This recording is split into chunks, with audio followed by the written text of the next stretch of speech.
मोइचिरो एक missed Hashira है जो कि सिर्फ 14 साल का है, मतलब नेज़ुको की उम्र का लगभग।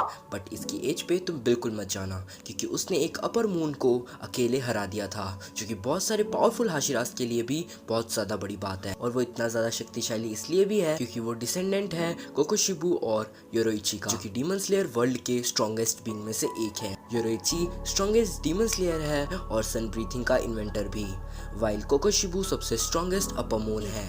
और मोइचिरो भी इसी लेजेंडरी लाइनेज से बिलोंग करता है। मोइचिरो ने डीमन स्लेयर की ट्रेनिंग के 2 महीने बाद ही हाशिरा की रैंक अचीव कर ली। वैसे मोइचिरो अकेला नहीं है जिसने 2 महीने में ये रैंक प्राप्त करी। ग्योमी भी ये रैंक ओनली 2 महीने में प्राप्त कर चुका है, बट ग्योमी तब 19 साल का था, जो कि काफी अप्रोप्रिएट एज है हाशिरा बनने के लिए। लेकिन 14 की एज में हाशिरा बनना, वो भी बस 2 महीने में, कहीं ना कहीं मोइचिरो के एक्स्ट्रा ऑर्डिनरी पोटेंशियल को दिखाता है। इसके साथ मोइचिरो ने बिना किसी हाशिरा की हेल्प के अपने ब्लेड को रेड नेचुरल स्वॉर्ड में भी बदल दिया था, जो कि सिर्फ योरोइची सुकिगो नहीं कर पाया था।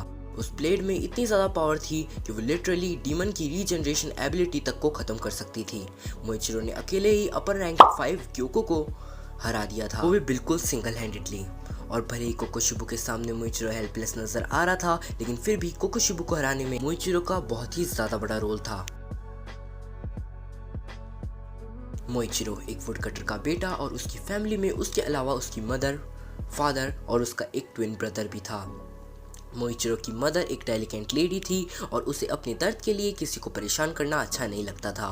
मोइचिरो के फादर एक वुडकटर थे और बहुत ही दयालु नेचर के थे। मोइचिरो के जुड़वा भाई का नाम योइचिरो था, जो कि अपीयरेंस वाइज तो बिल्कुल मोइचिरो की तरह दिखता था, लेकिन कैरेक्टर वाइज मोइचिरो से बहुत अलग था। डिफरेंट सर्कमस्टेंसेस से जूझकर और किसी भी सिचुएशन में अपने आप को टाल लेना उसकी आदत बन गई थी। एक बार जब एक क्रोनिक डिजीज के कारण उनकी मदर की बहुत ही ज्यादा तबीयत खराब हो जाती है, इतनी कि वो मरने के कगार पर होती हैं, तब उनके लिए हर्बल मेडिसिन लाने के लिए उनके फादर घर से बाहर निकलते हैं। लेकिन वहाँ बहुत डेडली स्टॉर्म आ रखा होता है, पर वो फिर भी जाते हैं और कुछ समय बाद हिल से गिरकर उनकी मौत हो जाती है। यहाँ पर मोइचिरो और उसके भाई ने एक साथ अपनी माँ को भी खो दिया और बाप को भी, जिसका बहुत ज्यादा फर्क पड़ता है योइचिरो की मेंटल हेल्थ पे। अब वो चीजों को अलग नजरिए से देखने लग जाता है और भले ही कैसी सिचुएशन उसकी लाइफ में चल रही हो, वो अपनी लाइफ को बदलने की ट्राई नहीं करता और उसी में सफर करता रहता है। वहीं मोइचिरो को भी इस बात से बहुत दुख होता है, पर वो जानता है कि मौत इनवाइटेबल चीज है और हम जितना भी इसे रोकने की कोशिश कर लें,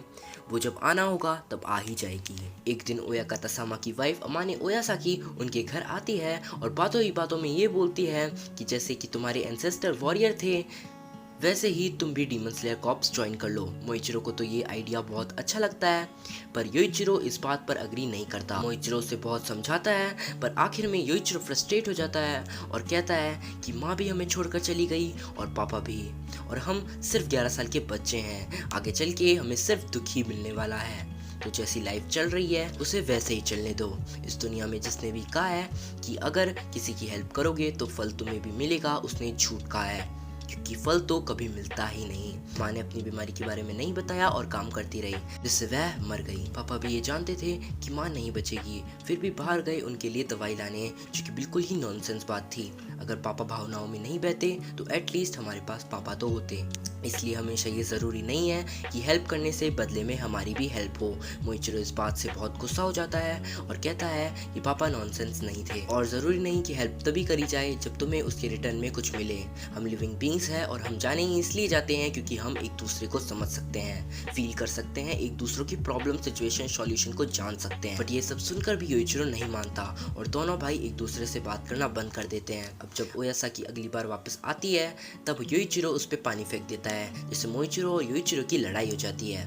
और जब भी इन दोनों की लड़ाई होती है तब योइचिरो मोइचिरो को मोइन बोलता है, जिसके मुंह का मतलब मोइचिरो और इनका मतलब इनसफिशिएंट या इनवैलिड। और योइचिरो ऐसा इसलिए कहता है क्योंकि उसे लगता है कि जिस तरह से पापा मम्मी मुझे छोड़कर चले गए, वैसे ही मोइचिरो भी एक दिन मुझे छोड़ देगा। अब एक दिन ऐसा होता है कि रात के वक्त उनके कमरे में एक डीमन आ जाता है और दोनों भाई बहुत ज्यादा डर जाते हैं, पर योइचिरो हिम्मत दिखाता है और जितने भी सामान उसके घर में होते हैं वो सामान डीमन पर फेंकने लग जाता है। जब वो डीमन से लड़ रहा होता है तो उसे भी बहुत चोट लगती है, पर वो फिर भी लड़ रहा होता है और फिर आखिरकार वो डीमन को मार ही देता है। वो जब वापस कमरे में जाता है तो नीचे गिर जाता है और डीमन की वजह से मोइचिरो को भी बहुत चोट लगी थी, इसलिए वो भी नीचे गिरा होता है।